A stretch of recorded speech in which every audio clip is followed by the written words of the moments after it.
Hey y'all, welcome back to this week's episode of AMA Friday with Amy Miller, recruiting in yoga pants.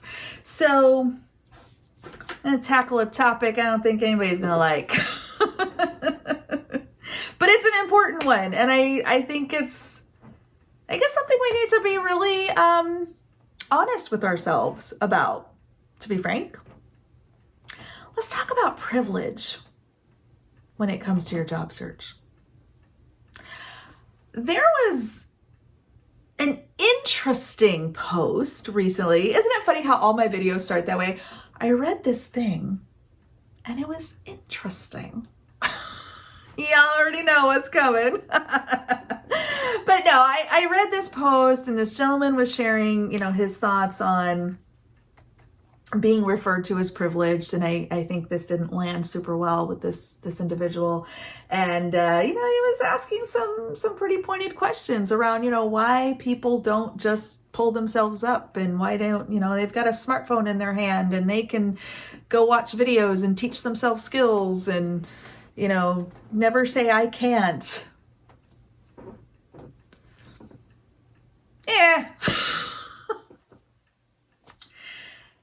Not so much, dude. Not so much. I can't get behind that. And let me tell you why. So I shared my 2 cents. Of course I did. But here's my thoughts, right? I had a real kind of turning point personally in my own thinking about this several years ago when I worked for the state of Washington. I was an employment counselor, local workforce office. Many of you know this story. And I worked with really just underserved, underprivileged populations, people who were really struggling with basic necessities, let alone, being able to find a job or being able to network or whatever. I mean, these are people who were, women who were victims of abuse, sleeping in their cars, not knowing how they're going to feed their kids. You name it, women and men, both. People of all kinds. I don't mean to just talk about women, but just people who are really struggling. And I realized you can't be effectively in job search mode or improve my life mode if your basic needs aren't being met. That was a big moment for me, like that light bulb. And I say this as someone, I'm guilty of that in the past. I'm guilty of that. Well, just work harder. Just pull yourself up by your bootstraps. I did it. You can do it too. Maybe not. It's actually a really arrogant and privileged thing to say, to be honest. And so let's unpack this a little bit. I'm willing to shine a light on myself and where I screwed up in my own thinking. But, I grew up super poor. A lot of you know this as well about me. Single mom, just all kinds of challenges and things that I had to, overcome or get past or around or through or whatever. And I'm not going to take that away from myself. Okay. I know how hard I worked to get where I am. But I also recognize that I still got to walk through the world as a white woman, for starters. So I had that going for me in a system that's just unfortunately set up that way. But I also had the challenge of being a woman, again, just walking through the world differently and experiencing life differently than a man does. It's just true. I'm gonna tell you right now, if y'all are gonna get salty at me in the comments, I'm so here for it. Okay, I will destroy you. Okay, just so you know, my snark game is strong, so keep that in mind. All right, enough about that. So I had to kind of learn this about myself, and that yes, I had struggles, and yes, I had to, work harder than many other people in my, cohort, so to speak. But there were also things that I benefited from. There were societal things that were in my favor that I got to leverage. It is what it is.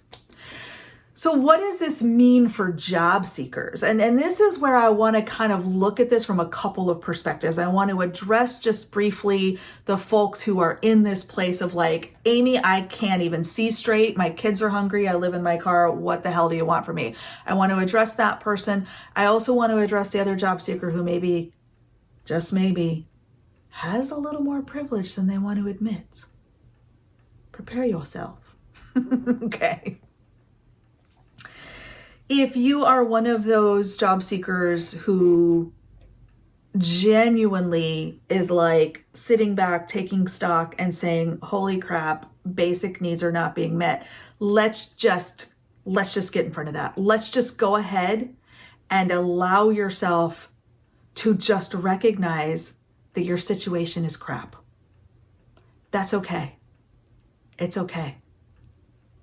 Whatever it is that's going on with you, whatever you've experienced, whatever trauma you're trying to get through, whatever it is, doesn't matter. It's none of my business. You don't have to tell me anything.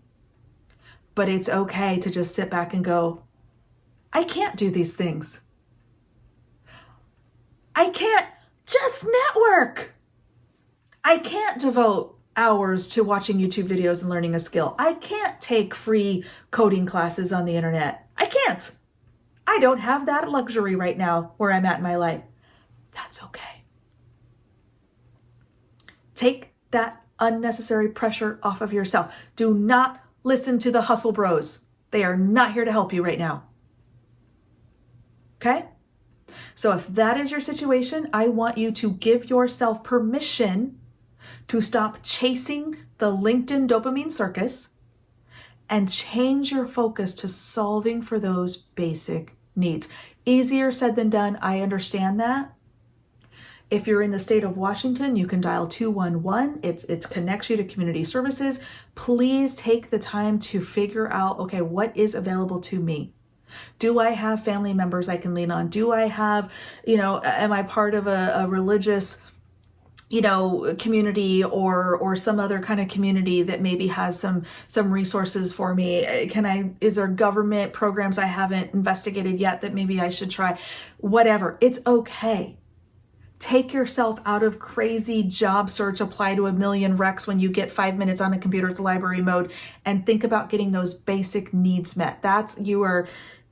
You have my permission for what it's worth. Mama Amy is telling you it is okay to take a step back from this hustle culture and focus on just getting the basics. That's okay. All right. Now, for my other job seekers who might be, okay, that's not quite me. I'm struggling, but I have a roof over my head. I'm poor, but my bills are paid. I have a smartphone and a computer and extra time on my hands. Good for you. Now let's talk about what you can do with that privilege, because it's a privilege, my friends. It's a privilege. A lot of people ask me about employment gaps. Did you know a wonderful way to minimize an employment gap is through volunteering? True story. You can volunteer just about anywhere, doing just about anything. And it looks great on a resume. So it does a couple things for you, right? So number one, obviously it covers a gap. Get you back into the quote unquote workforce. It gets you doing something. It gets you paying it forward. You can support a cause you're very passionate about. It might even be related to your industry, right? If you're an accountant, maybe you could go help balance the books for your favorite charity. Work related? Go learn the newest version of QuickBooks. Is QuickBooks still a thing? I don't even know. But do you see where I'm going with this? Like you can actually find things that might align to your professional skills to help keep those skills sharp, learn new ones, and then again, cover that gap on the resume. So this is a wonderful way for you to help bridge maybe some of those career gaps, both in time and knowledge. And It's a tremendous networking opportunity. You're putting yourself out there. You're doing something wonderful for your community. You're supporting a cause you believe in, all of those things. You're sharpening those skills or dusting off those skills you haven't used for a while. And you're meeting like-minded people who can then also help you get where you want to go. Don't hear that from the hustle bros too often, do ya? Just food for thought, y'all, okay? I'm not trying to shame anybody here. I'm not trying to point the finger at anybody here. I'm not trying to make excuses for anybody here. I'm just saying we all walk through the world differently. We all have different hurdles. There are things I will not experience as a white woman that other women or even men of color will. And there are things that I experience as a woman that other people who are not female don't, right? So we all have different roadblocks. Some are bigger than others. I'm just trying to give y'all, number one, permission to just accept this is where I am in my life and what I can do about it. And number two, if you are in that position of even just a smidge of privilege, even if it's just a little bit, you can turn that around into something that not only benefits you personally, but does something wonderful for your community. Something to think about, y'all. I hope that was helpful. I hope it gave you some food for thought. This whole idea about pulling yourself up by your bootstraps, privilege nonsense just really makes my head hurt. And, if y'all wanted to try coming for me in the comments, let's go. See you next week.